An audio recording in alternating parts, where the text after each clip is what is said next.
Good afternoon and welcome to the South Orange County Economic Coalition's August virtual membership meeting, Biking Safely Back to School.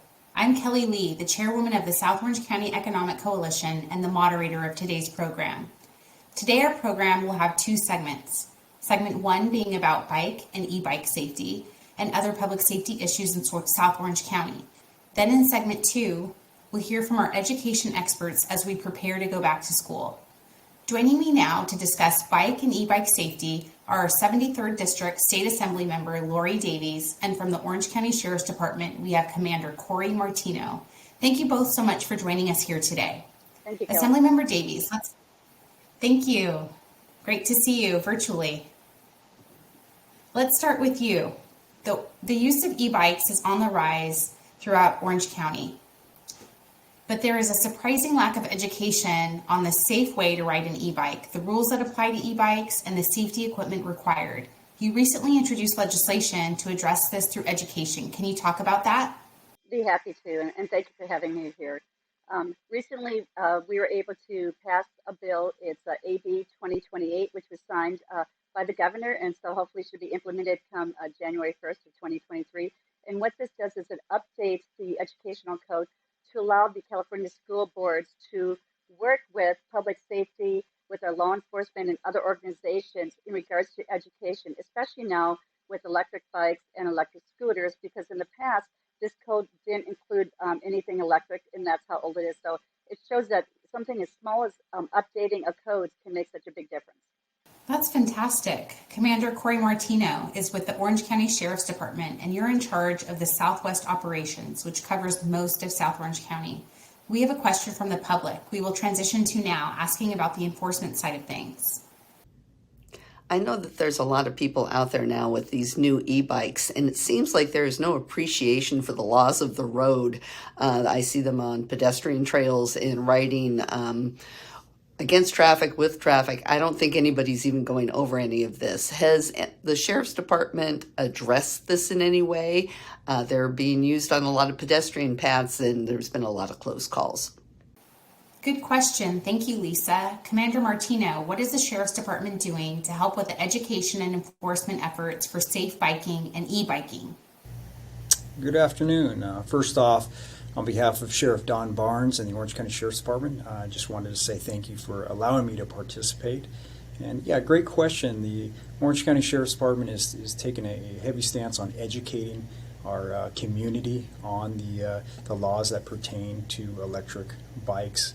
How we're completing that objectives is through several various methods. One of them, we've hosted multiple town hall meetings across our cities where we invite the community and not just the younger generation who seems to be riding the electric bikes, but also their parents. So it's open to everybody, and we're educating on not just the laws, but some of the safety tips that we can provide to keep everybody safe. We're also utilizing social media to push out our messaging on, again, electric bike safety. We've produced videos to assist with that education. We've also hosted bike rodeos where the youth and everybody is invited to bring their electric bikes, their helmets, their safety equipment, so that we can, again, assist with educating them. We've also partnered with some of our medical staff from some of the hospitals in South Orange County, where they've given their testimony on some of the significant injuries they've seen associated with the electric bikes when they're not being used in a safe manner. So again, we're taking a very heavy emphasis on educating the community, keeping everybody safe. Thank you, Commander Martino. We appreciate your comprehensive approach to education and enforcement. Assemblymember Davies, many of the kids have been cooped up for months on end due to the pandemic. It's natural that they want to get out and start biking around their communities, and it adds great exercise as well. So safety does have to be the number one priority. What are some good safety tips for these kids? Certainly, and you certainly saw during COVID, this is when the e-bikes and the electric scooters were going out. And as you know, in South County too, it's a hilly area. The terrain is definitely different. So if you really want to get from one destination to the other, besides a car, having these electric bikes and scooters allows them the mobility to get where they want to go. Not to mention, a lot of the parents wanted to get out of the house as well. So you saw a lot of families riding together. But I think right now is this is something that's new out there, and there really aren't the rules of the road, and no one's been taught that. I always kind of I remember back when I was growing up that we used to have to take our bike to the fire station, and that's where they would check the bike to make sure the brakes were working. You had a bell, and they'd give you a little license plate, you register, but you have to show them, what were the rules of, like, how did you signal for right, left, stop? And it's something that we really don't do anymore. And now with these bikes, they're a lot of fun, but they can also be very dangerous, especially with the motor. And I think a lot of things that parents need to know, and I'm really talking to a lot of the bike shops, and they're really doing a great job, is educating the parents on what kind of bike will be perfect for their child. Because right now you have three classes of bikes. You have the third class. This is actually this is the one that can go up to 28 miles an hour, which is quite fast, and you can also pedal it. But this is something that's not as easy to slow down and also react to. And you have to be 16 years or older. So we're finding that a lot of parents are buying bikes that actually their kids shouldn't have if they're 10 or 12. So I think knowing what's right in these bike shops will actually help fit a bike for the kids as well as with the adults. The other two classes of bikes, 1 and 2, they typically are only supposed to be ridden about 5 miles an hour. The kids are supposed to be getting off them when they hit to a stop sign and cross the street, walk it across, and then get back on. Some cities differ whether or not they can ride on the sidewalk or they can't. But I think it's so important that we have consistent rules of the road for our kids to know what they're doing. Parents should know them as well. They're not wearing a helmet. Only about 40% to 50%, when we're seeing injuries out there, actually are wearing a helmet. And we know how important wearing a helmet is. So obviously, a helmet, making sure the bike fits the child, making sure that you've got the right class of bike, and that they understand the rules of the road. We've seen some cities like Dana Point holding information sessions for e-bike riders, and then San Clemente, which is restricting e-bikes on the beach trail. In San Juan Capistrano, the city's police services are working with school resource officers to put together a program requiring kids to verify they're wearing helmets. Assemblymember Davies, tell me about how partnerships with the schools and cities are critical to this effort. I definitely think that we need the organizations, and I can tell you what we did is we put on a bike rodeo, I think in springtime, and we worked with Orange County Transportation Authority, which was a great organization. They have funding that they're able to help us with in regards to bike safety, which e-bikes and the scooters work as well. So we worked hand in hand with our law enforcement, with OCTA, with our schools. They would put on these informational rodeos so that people can understand a little bit more. And so that's what this law, AB 2028, will allow us to work together. And obviously, the schools, this is really up to them. And one thing I want to say is I was really impressed is that the middle school in Ladera Ranch actually started a program where they took the footage that they had in regards to bike safety, e-bike safety. They had a test for the kids to take afterwards, and they also then had them, basically be certified in order to be able to ride their bikes to school. And this is a program that I'm really happy to see, and that's something we've been wanting to do is work with the schools.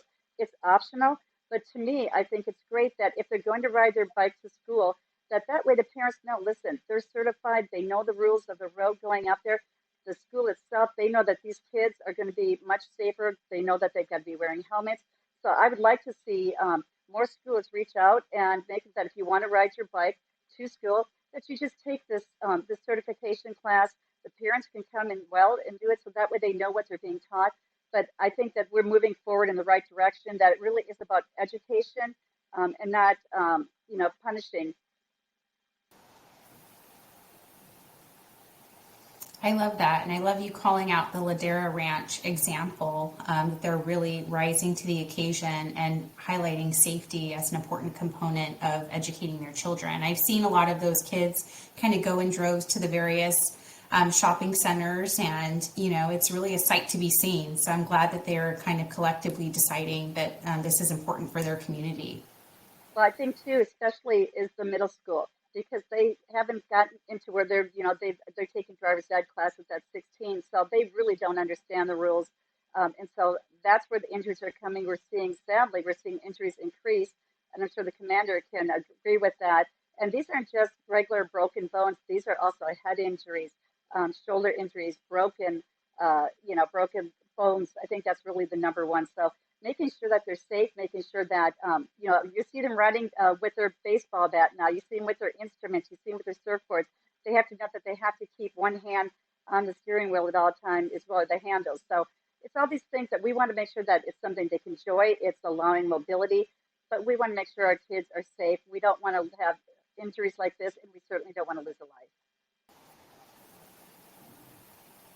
Another question from the public about the best helmet to use when e-biking. Hi, my name is Eric Nelson. I'm with Trumark Homes, and the question for the experts today is about safety and helmets. And more particularly with e-bikes, I have an e-bike. It certainly goes faster than I'm able to pedal, and I want to know, is there particular helmets that they would recommend or that you recommend for our kids when we are considering purchasing them these e-bikes? Thank you.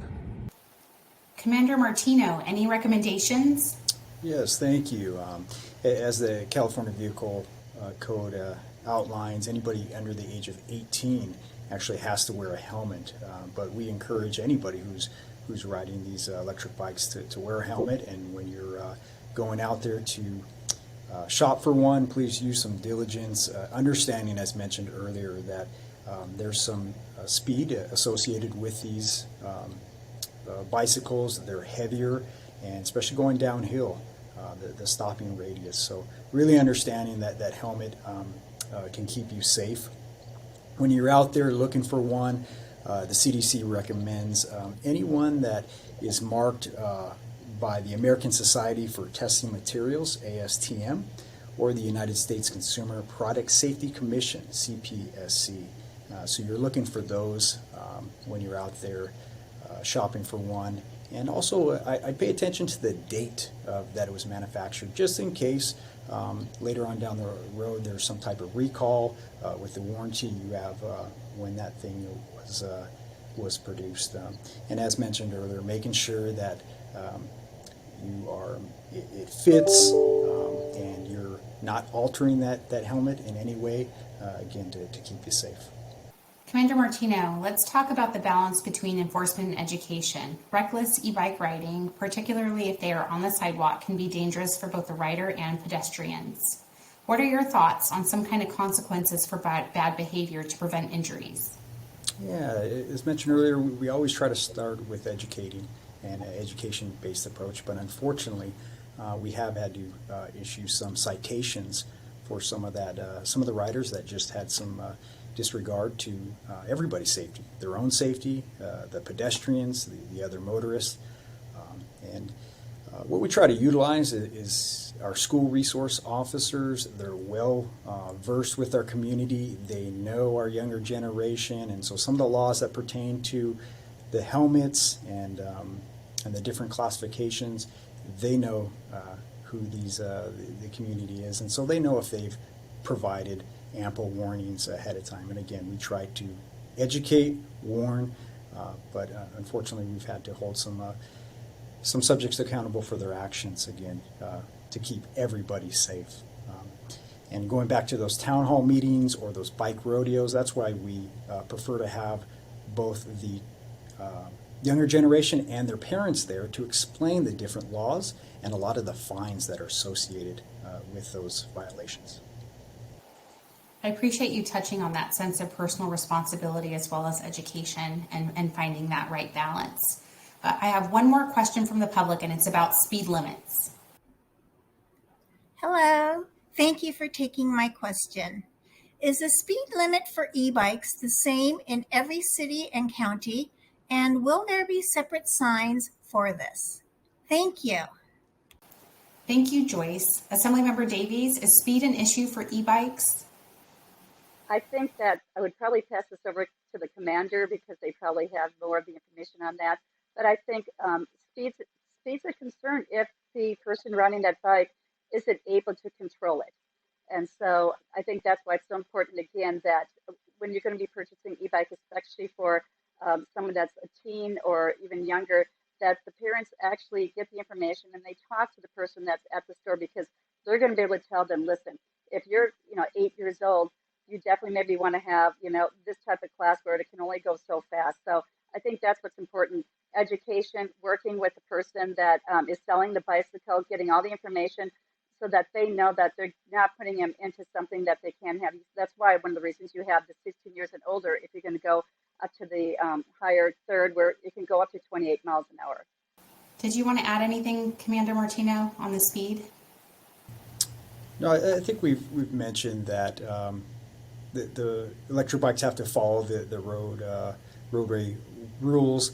Some of the speeds that pertain to on the sidewalk vary based on the municipality. Some of our cities out there have municipal codes that dictate how fast, if you're allowed to ride them on a sidewalk, and then how fast, and a lot of them are under 5 miles per hour.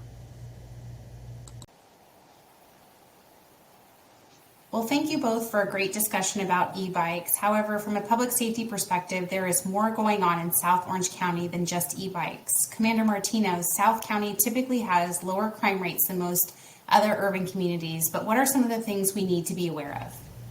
Yes, thank you. Our staff is out there working hard. We have a very proactive staff that is realizes that their job depends on the communication and the engagement they have with the community. A lot of our significant activity usually starts with a community member contacting us, and our staff responding in a timely manner, and then holding the subjects accountable for their actions. And so we'd like to send the message of see something, say something.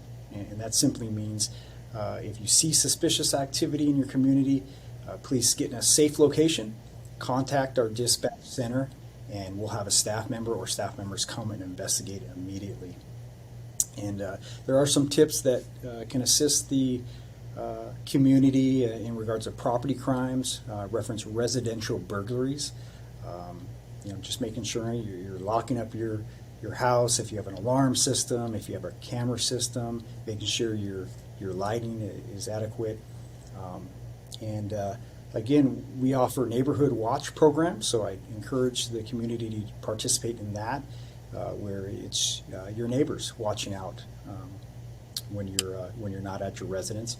We also offer vacation checks, and we keep the information confidential, but if you're going to go out of town and you'd like a staff member to check on your residence when you're not there, we would facilitate that.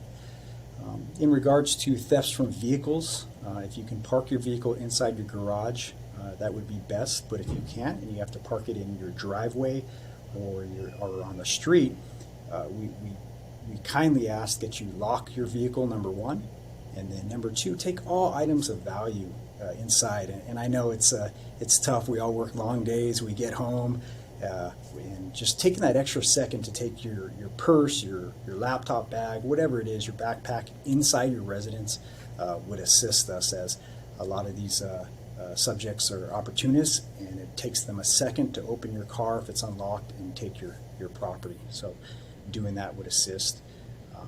And then also in regards to catalytic converter theft, so that's that piece of equipment underneath your vehicle, and those subjects are after the precious metals that are inside that they can later sell.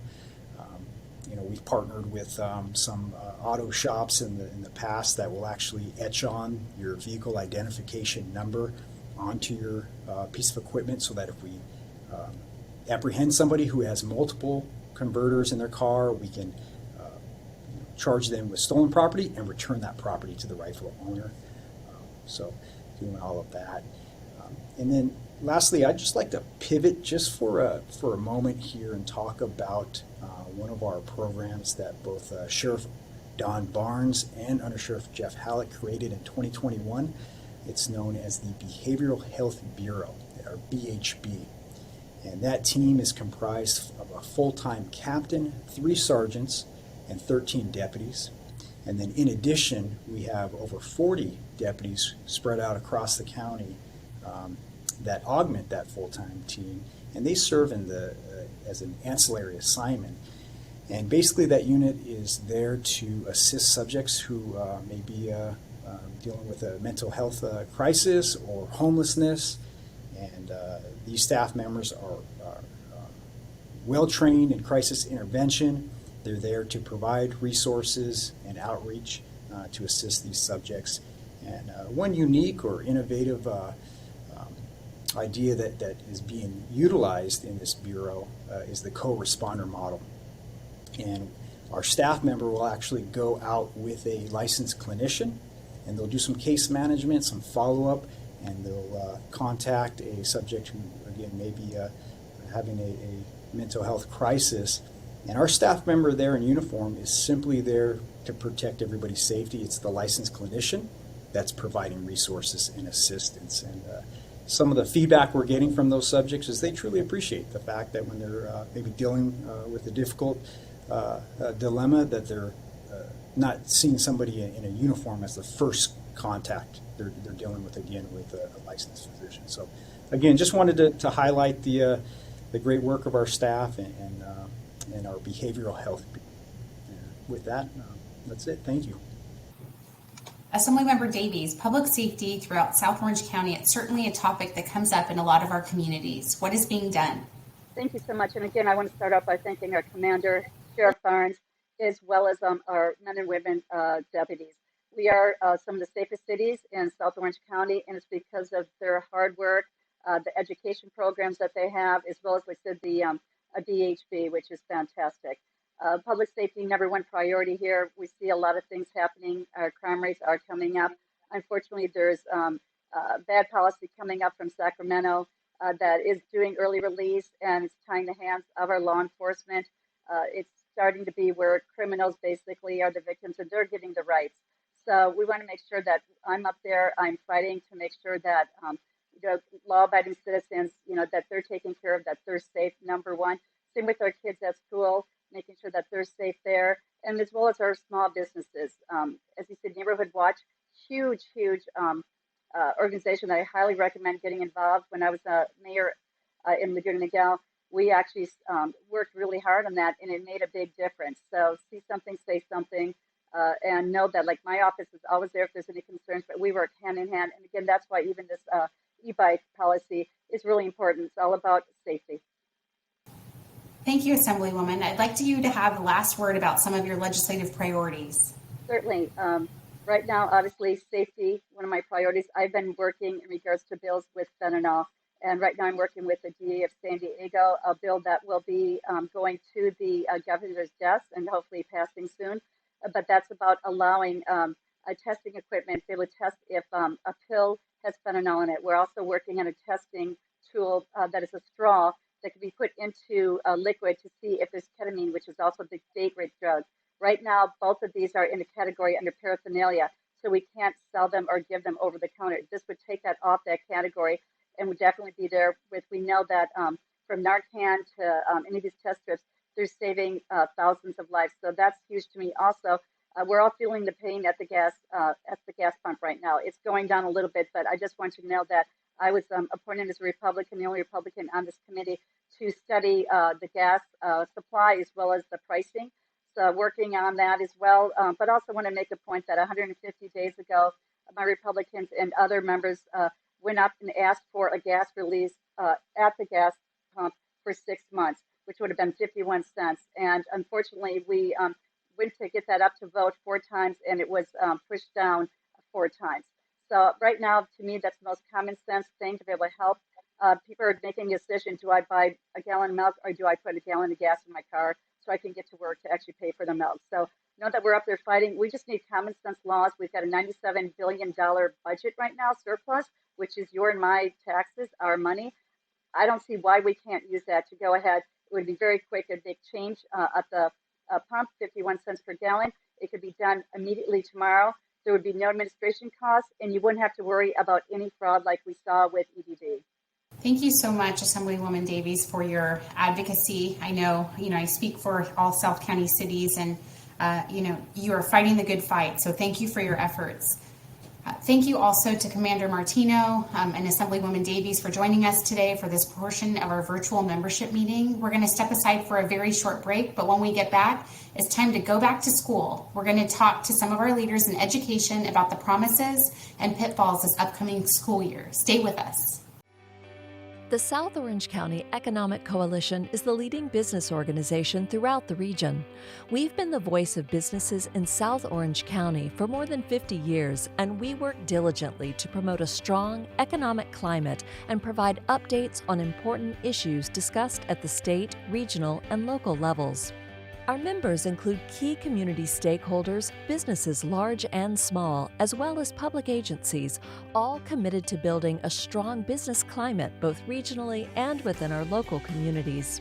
We advocate for our businesses and members by taking positions on legislation and local initiatives that have a direct impact on our communities. We hold monthly membership meetings, meet and greet events with our federal, state, and local legislators, and provide an annual economic report for South Orange County.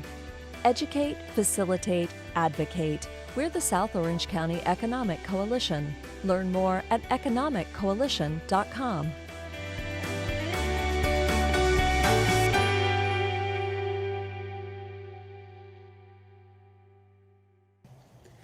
Welcome back to the show, everyone. I'm Kelly Lee, the chairwoman of the South Orange County Economic Coalition, and we just concluded a robust discussion about bike and e-bike safety. And now we'll pivot to a discussion about going back to school. Joining me is the Director of Campus Public Health Response Team from UCI, David Solelis, and Israel Dominguez, the Director of Economic Development and Workforce from Saddleback College. Thank you both so much for joining us today. Thank you.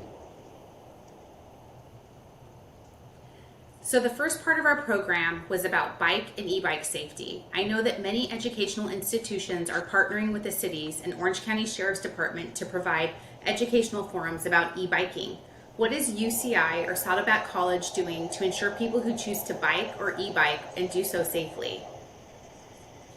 So I certainly can start for UCI and talk a little bit about the fact that, like most campuses, we've seen a real increase in e-bike use amongst our student population even before the COVID-19 pandemic really started. And, we have policies in place that help us restrict bicycling to certain places on campus where it's safer to do so, as well as enforcing speed limits on campus.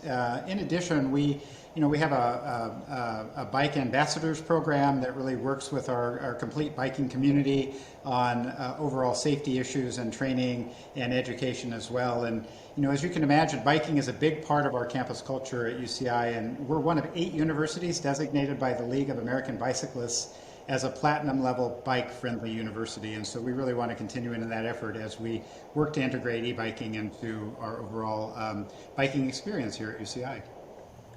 That's fantastic. Israel? Great. Well, thank you for having me on.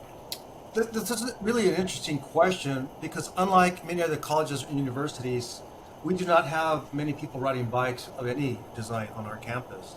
The terrain on our campus and the surrounding community doesn't make it really inviting for students to ride their bikes, and most of them just drive their vehicle to campus, or in some cases take mass transportation. At any given time, we might have just a handful of riders. Having said that, though, we do enforce vehicle code to include all sections of bike riding. It's for their safety and the safety of vehicles and pedestrians.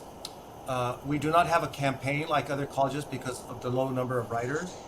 And we enforce the rules. We prefer giving warnings to riders if they ride in an unsafe manner. And as the student populations are very agreeable and cooperative, most students just don't know, and so we're providing them with safety information, and it's gladly accepted. Thank you, Israel, for highlighting also public transportation. I understand OCTA has a program that offers free bus rides to college students, so that's fantastic. That's correct.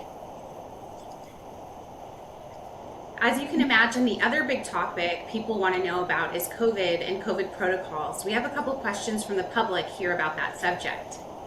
Are there any changes being made at the local schools in regards to the new CDC rules for COVID?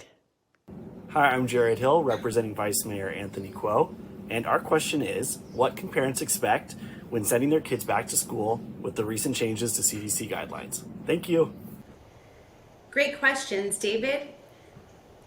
Sure. So I think, this is a really interesting time in the pandemic and our response to it as things have evolved over time, and with the availability of testing and vaccines, we are really in a different place than we really were a couple of years ago. And I think the new guidelines from the Centers for Disease Control and Prevention really recognize that and take that into account. And those guidelines can be used by our local school districts to make decisions about how they operate. So things may be slightly different from school district to school district, but in general, where the CDC guidelines are heading is towards a more traditional school experience, right? Combined with practical suggestions for the day-to-day experience to make it as safe as possible for our students. So some key things to take home from that new guidance is something that we've been saying since the beginning of the pandemic and before, which is to stay home when sick, right? This has been a huge cultural shift for all of us collectively to think about the fact that we really need to take that very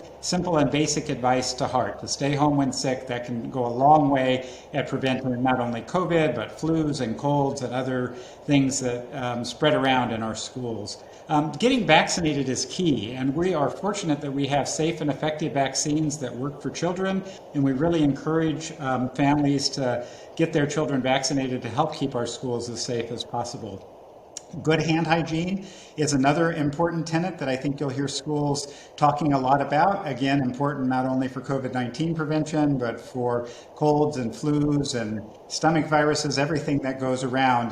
Good hand hygiene goes a long way to good public health practice in our communities. And then, just looking at appropriate and practical uses of other COVID mitigation measures when situations dictate it. So, there may be times when we have higher levels of COVID in our communities where masking might be something that is recommended or considered in the classroom. There are no longer really requirements from CDC for routine testing or screening, but there may be specific times where that's more useful, such as return to class after the summer break or after the winter holidays or after large events such as prom, for example. So the CDC guidance really gives some direction to school districts on situations where they might want to consider using these types of mitigation measures based on the local circumstances, the local disease burden that's occurring. And so I think it's really trying to put a common sense approach to managing COVID-19, given all of the tools that we have, particularly around testing and vaccination today that we didn't have 2 years ago, 2.5 years ago at the beginning of the pandemic. And certainly here at UCI, we are thinking similarly about this. We continue to have testing available and are really encouraging testing both from a campus testing site as well as providing free antigen test kits and encouraging our students and our staff and faculty to test before and after events, before and after travel, when they've had an exposure, and really trying to make that the norm so that people then can take immediate action and stay home if they're positive and help reduce the spread of COVID-19 to others.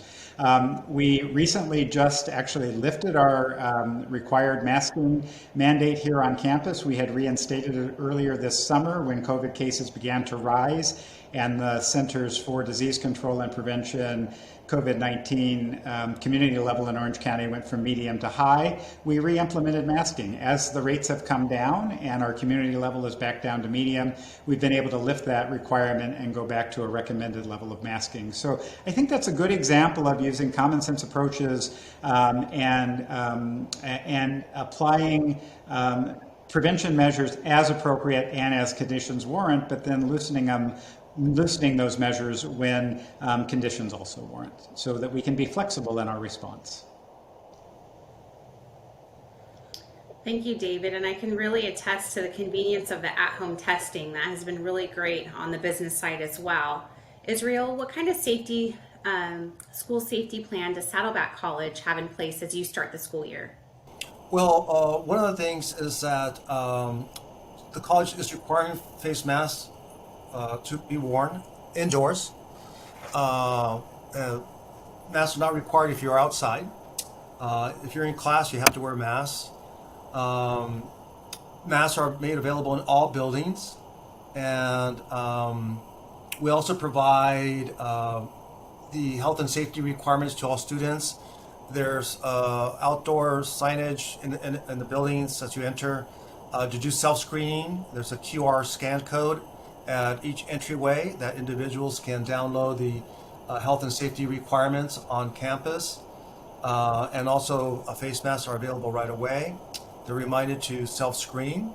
And as my colleague David said, to list some common sense type of guidelines that are required. And then, of course, we have instructions if they do have COVID and symptoms, guidelines on isolation, and those recommended by CDC. And then if they have no symptoms, isolate for 5 days. If they have symptoms, we give instructions on that as well. And so everything's provided an easy access to the students. We have a student health center that can provide services and testing if needed, if they wanted it. So we got a pretty comprehensive approach to making the transition on campus to students as easy and as comfortable and welcoming as possible. Sounds great. It seems like a lot of the students are looking forward to getting back to campus. So many of the challenges our students have faced over the last few years have not only been the real impacts of the pandemic, but also psychological and sociological impacts on our students. What are you both seeing when it comes to the long-term impact the stress of the disease has had on our students' mental health? David? It's a great question, and I think, we can all reflect on this because this really isn't just an issue for our students, right? It's an issue for all of us. We've collectively been living through COVID-19 and this pandemic since January of 2020, and all of the twists and turns it's taken, the pivots to remote instruction, the isolation that came from that. For us, it was interesting. We returned to in-person instruction last fall after having been remote for an extended period of time. And we really had 2 years worth of students, our first and second year students, who were approaching campus for the first time, right? So that in itself brought challenges to our campus with individuals being brand new and having that new freedom and availability, but also just the psychological stress and the social stress of all of the requirements and during the COVID surges, the number of people who were sick and the challenges that students face keeping up with education, keeping up with work, keeping up with family commitments, concerns about infecting their loved ones. All of those things are really real and, cumulatively over time really begin to take a toll. So we've tried to really make mental health resources available to our students through our counseling center in a variety of different ways that meet their needs. We have a campus social work program that can step in and assist as needed as well, and really just look for ways through all of our student affairs programming with our campus housing folks and our affinity organizations to really just try and support our students in having as safe and healthy an experience as possible, and helping them cope and get through what can be very challenging and difficult times. And just, I think, recognizing that and acknowledging that as a step in the right direction for folks realizing they're not alone and the experiences they're going through are not unique to them, but really is a shared experience we're all having, and it's a shared experience that we can work our way through.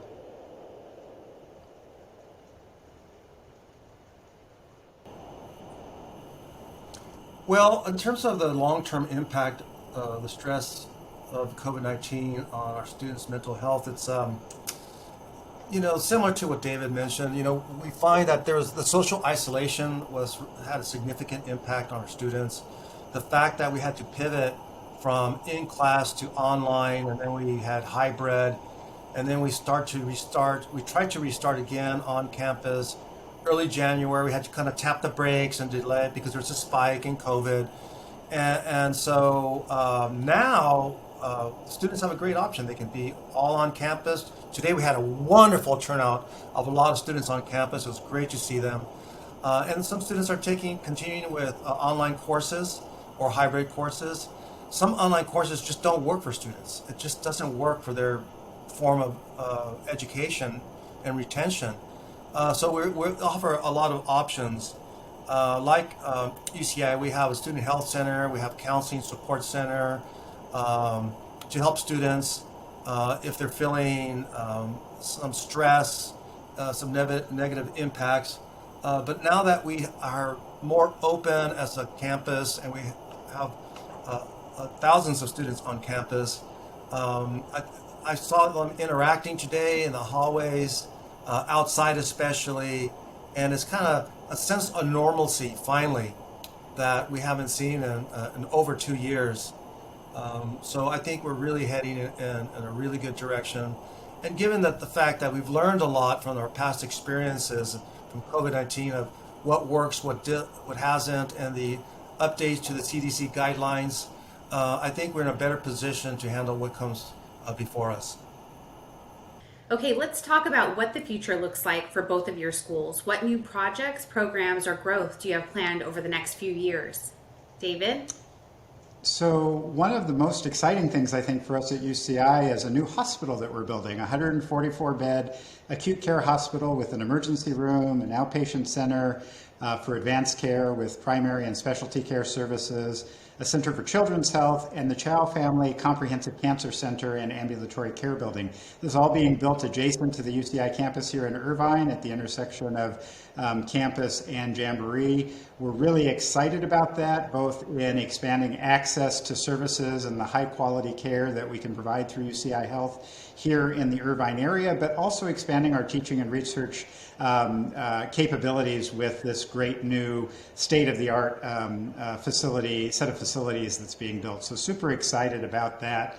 And, you know, for me personally, working in public health, I also do work with our program in public health here at UCI that's educating the public health workforce of tomorrow. And we are working very hard under the leadership of our founding dean and director, Bernadette Bowden-Albala, to take our program in public health to a full-fledged school of public health. And so really looking forward to that and really being able to expand the diversity of our faculty that can help support educating that workforce that's going to be so critical for us to the future of our community's health and safety for decades to come. That's fantastic. Israel, what about Saddleback? Well, we have a lot going on at Saddleback College. I'll just start with a few highlights and not go too deep, but we've completed our new sports complex. We have a wonderful stadium, practice football fields, baseball fields, track and field, and we'll be hosting events at this sports complex.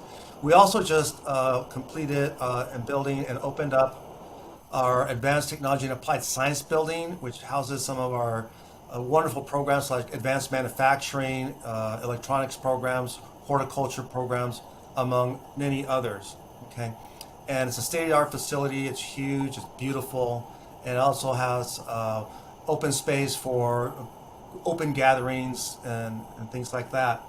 We're also in the middle of building our new Gateway building, which is a large 3-story building to house all our student services programs, counseling, financial aid, matriculation, and so on and so forth.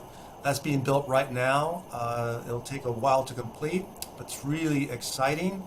And then we're also building a new building at our Tustin location, at our Advanced Technology and Education Park, which will house our advanced technology program in automotive technology. And we have a new culinary arts program located there. We'll also open up our own restaurant at that location.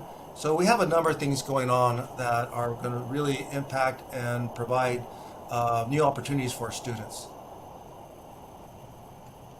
A restaurant? That sounds super exciting. Yeah.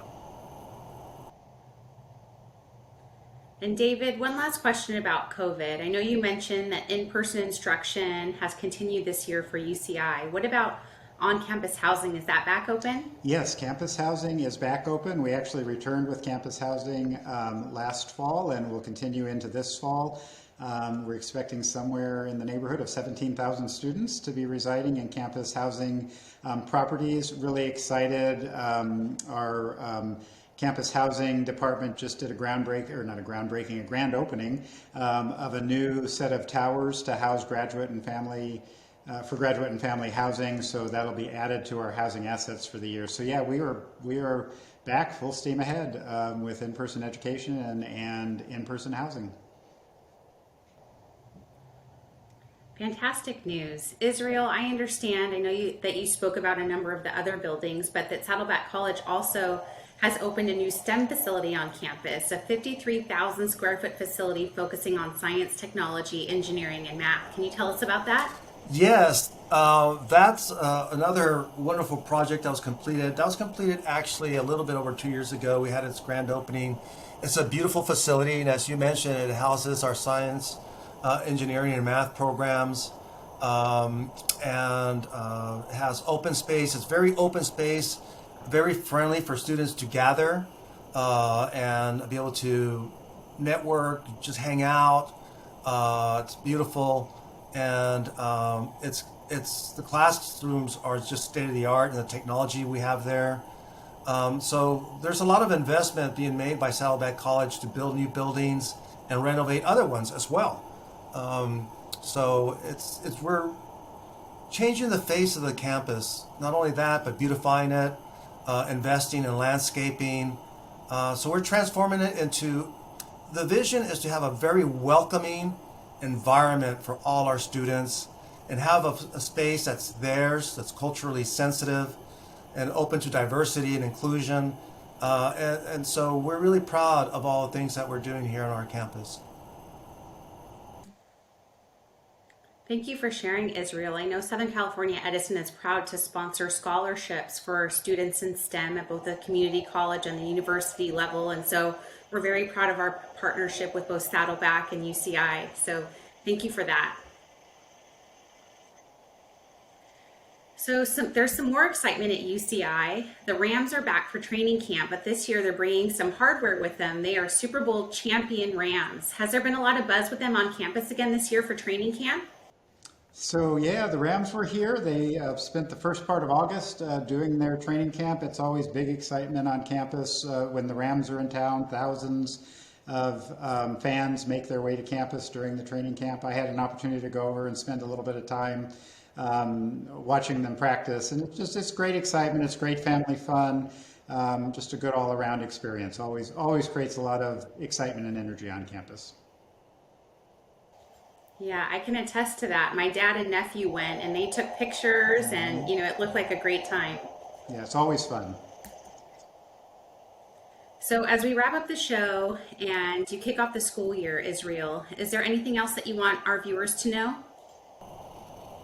Well, we're just excited as a college to welcome all our students back on campus, return on campus, and we welcome them with open arms. We have all kinds of services available for them, and we're looking forward to a very, very successful year with our students, and we certainly encourage parents to encourage their students to come to Saddleback College and then transfer on to UCI. I love that. And David, you get the last word. So I would really just echo everything Israel just said. We're really looking forward to welcoming our students back to campus for the fall quarter. I'm just super excited to see that energy when the students return. And, we just want to remind everybody, as we've been talking a lot about COVID today, among other things, that, we all have the tools and we all have the power to take the steps to keep ourselves safe and keep our community safe. And I'll just really encourage everyone to, stay vigilant and continue to do that. And if we do, we can get back to all of the things that we like to do in education around teaching and learning and research. So just so looking forward to the beginning of fall. David, Israel, thank you very much for joining us here today. And we'd also like to thank our guests from the first part of our show, Commander Martino and Assemblymember Lori Davies. And of course, thank you for being here with us today. Please join us again next month as we bring up-to-date information from the experts on issues of importance facing South Orange County. On behalf of the entire South Orange County Economic Coalition Board of Directors, I'm Kelly Lee, and we will see you next time.